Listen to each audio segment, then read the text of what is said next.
করুন একটু। এই যে চলে আসছে, সব আসছে। এই যে এই যে এই যে এই যে এই যে ডাফনিয়া খেতে শুরু করেছে, দেখুন। এই যে এই যে এই যে সব ডাফনিয়া খাচ্ছে।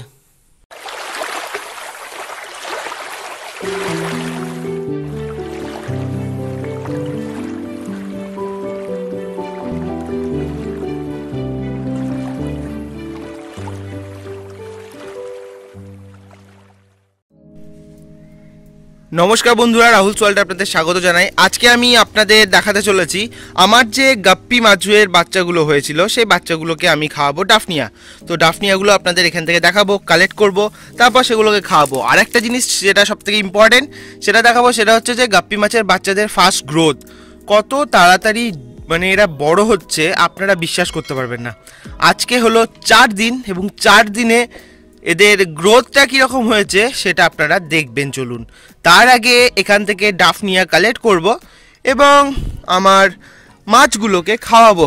তো এখানে আমি ইউজ করছি একটা এখানে ছাকনা, ডাফনিয়া কালেক্ট করার জন্য সবথেকে বেস্ট যেটা হয়। তো এইভাবে জল থেকে কালেক্ট করে নেব। ওকে, চলুন কালেক্ট করা যাক আস্তে আস্তে, তারপর দেখা যাচ্ছে কি করা যায়। এখানে আমি একটা হর্নওয়াথ দিয়েছি যাতে ডাফনিয়া তাড়াতাড়ি বাড়ে আর ডাফনিয়ার অক্সিজেনের অভাব যেন না হয়, সেজন্য একটা হর্নওয়াথ গাছ দিয়েছি।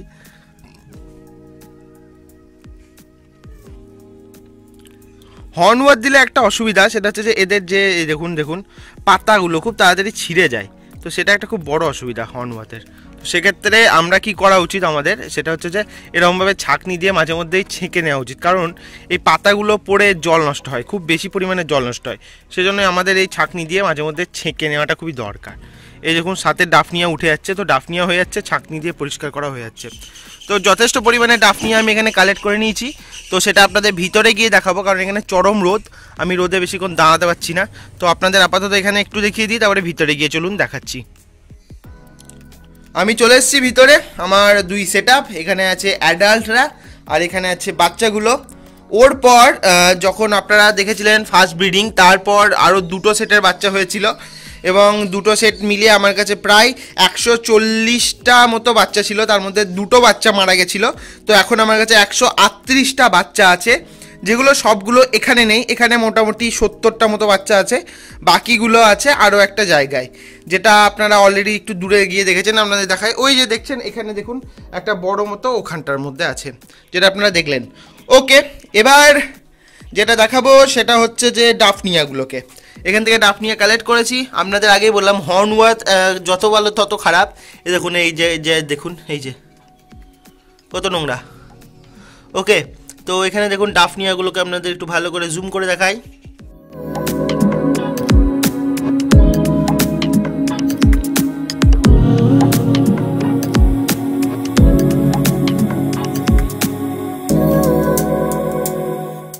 ডাফনিয়া তো দেখলেন, এবার বাচ্চাগুলোকে দেখানো যাক, তারপর বাচ্চাগুলোকে ডাফনিয়া ফিডিং করাবো। তো বাচ্চাগুলোর মধ্যে এই যে এই যে এই যে এই যে এই যে দেখুন, আপনারা দেখতে পাচ্ছেন 4 দিনের বাচ্চা কত বড় সাইজ হয়েছে। যারা গাপ্পি মাছ পোষেন বা গাপ্পি মাছ সম্বন্ধে জানেন তারা বুঝতে পারবেন এই পার্থক্যটা, যে 4 দিনের বাচ্চার সাইজ কীরকম হয়েছে, শুধুমাত্র এই কেয়ারের উপর ভিত্তি করে। তো তলায় দেওয়া আছে, আপনারা আগের ভিডিওতেই দেখেছেন, যারা দেখেননি দেখে নেবেন। আর যারা রাহুল সোয়াল্ডের নতুন সাবস্ক্রাইব করেননি এখনও, করে নিন, কারণ রাহুল সোয়াল্ড ফিশ কিপিংকে আরও আগে নিয়ে যেতে চায়। অনেক টাইম এবং বাধা বিপত্তির সত্ত্বেও আমরা ফিশ কিপিংকে আরও আগে নিয়ে যাচ্ছি। পার্শিয়ালি আপনাদের সাহায্য ছাড়া আমরা এটা করতে পারবো না। পার্শিয়ালি আমরা যদিও এটাই সাকসেস পাচ্ছি, কিন্তু পূর্ণভাবে সাহায্য আপনাদের পেলে আমরা আরও ভালোভাবে ফিশ কিপিংকে মেনটেন করতে পারবো। এখানে কিছু প্রবলেম আমি দেখতে পাচ্ছি, সেটা হচ্ছে যে আমি এখানে পিচ ইউজ করেছিলাম, এই যে দেখতে পাচ্ছেন পিচগুলো গলে গলে যাচ্ছে, জলের উপর পড়ছে। তো আমি রেগুলার পরিষ্কার করি, অসুবিধা হয় না, কারণ গরমের টাইম পিচ রেগুলার মেল্ট করে যায়। তো যাই হোক, এবার এখান থেকে আপনাদের বাচ্চাগুলোকে দেখাই।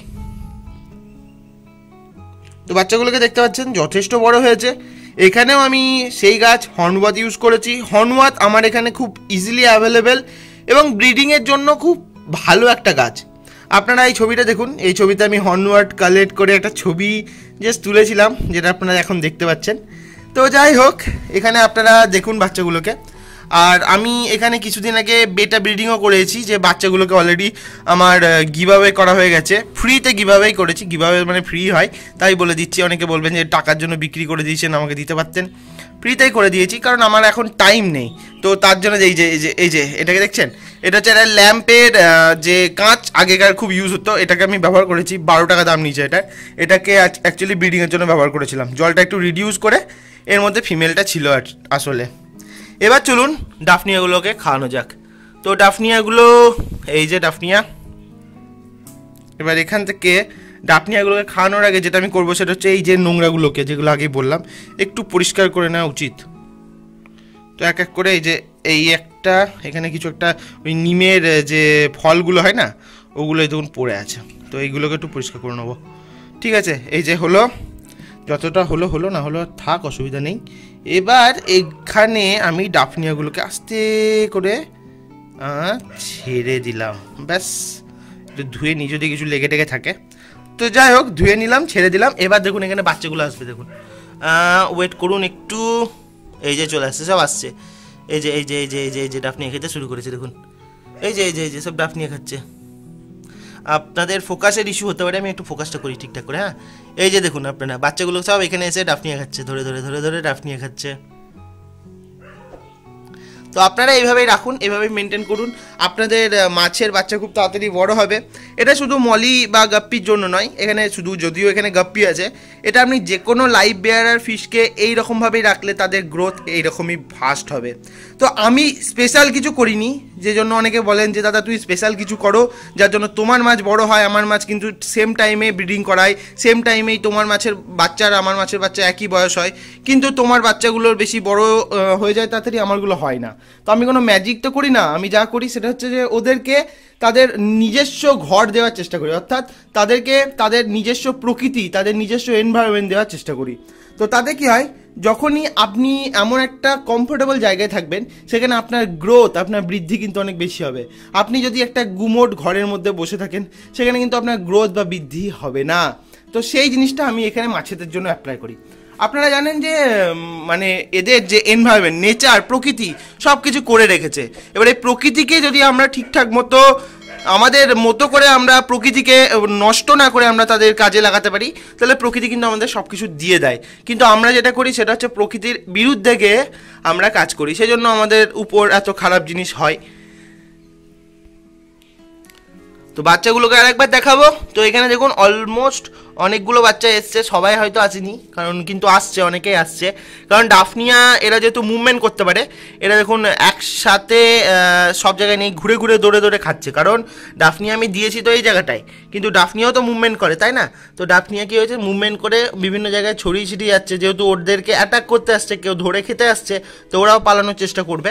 তো সেই জিনিসটা এখানে আমার মনে হচ্ছে। এই দেখুন, এই যে এটা দেখুন, দাঁড়ান জুম করি আপনাদের দেখাই। এই যে এটাকে দেখতে পাচ্ছেন, এই বাচ্চাটা কি খেয়েছে, একটা ব্লাড ওয়ার্মকে ধরেছে। এই যে বুঝতে পারছেন এদের সাইজটা এত তাড়াতাড়ি এনহ্যান্স হওয়ার, এত তাড়াতাড়ি বড় হওয়ার পিছনে আসল রহস্যটা কি? আশা করছি আপনারা বুঝতে পেরেছেন। আজ এই পর্যন্তই, আশা করছি আপনাদের ভিডিওটা ভালো লেগেছে। ভালো লাগলে লাইক করবেন, বন্ধুদের সাথে শেয়ার করবেন, সাবস্ক্রাইব করতে একদম মিস করবেন না। আজ আসছি, দেখা হচ্ছে খুব তাড়াতাড়ি নতুন একটা ভিডিও নিয়ে। রাহুলস ওয়ার্ল্ড আবার হাজির হবে খুব তাড়াতাড়ি। ততদিনের জন্য গুড বাই।